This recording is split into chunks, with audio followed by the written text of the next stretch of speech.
निजाम के टूटने की तरफ बड़ा कदम है। फवाद चौधरी का कहना है आफ्ताब सुल्तान ने इनके काम में मुदाखलत के खिलाफ इस्तीफा दिया। 22 अफसरान को जिनको पंजाब में मुदाखलत करने के लिए लगाया गया, फवाद चौधरी की जानिब से मजीद क्या कहा गया जानेंगे। नुमाइंदे खुसूसी अब्बास शब्बीर हमारे साथ मौजूद हैं। अब्बास बताइएगा, फवाद चौधरी ने कहा है कि फाशिस्ट निजाम टूटने की जानिब पहला कदम है, मजीद क्या कहना था उनका?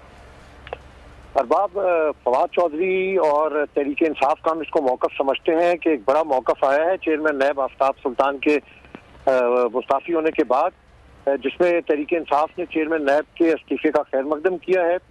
फवाद चौधरी साहब जो कि सीनियर नायब सदर हैं पाकिस्तान तहरीक इंसाफ, उन्होंने ये मौकफ इख्तियार किया है कि चेयरमैन नैब का इस्तीफा फासिस्ट निज़ाम के टूटने की तरफ एक बड़ा कदम है। आफ्ताब सुल्तान ने अपने काम में मुदाखलत के खिलाफ इस्तीफा दिया। चीफ इलेक्शन कमिश्नर के लिए चेयरमैन नैब के इस्तीफे में बड़ा पैगाम है। मैं इन 22 अफसरान को जिन पंजाब में मुदाखलत करने के लिए लगाया गया है, कहता हूं कि खुद भी इस निज़ाम से अपने आप को अलहदा करें। ये मुल्क और ब्यूरोक्रेसी दोनों के मफाद में है। साथ साथ उन्होंने ये भी कहा कि चेयरमैन नैब का इस्तीफा तहरीक इंसाफ के मौका की वाज़ेह तौसीक है। रोज़े अव्वल से कह रहे हैं कि निज़ाम एहतसाब की तब्दीली दीगर लाए गए मुजरिमों का करीबी हदफ है। इन मुजरिमों ने साजिश से इक़्तिदार मिलते ही सबसे पहले नैब को इस्तेमाल किया।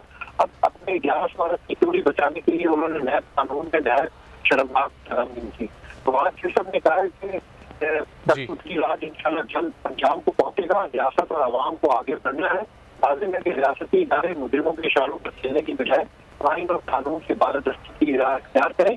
एक बड़ा मौक़िफ़ आया है तहरीक इंसाफ का, जिसमें उन्होंने चेयरमैन नैब के इस्तीफे का खैर मकदम किया है और कहा है कि चेयरमैन नैब का इस्तीफा फाशिस्ट निज़ाम के टूटने की तरफ। ठीक है, बहुत शुक्रिया अब्बास शब्बीर अपडेट करने के लिए। पाक साफ का मौक़िफ़ सामने आ गया।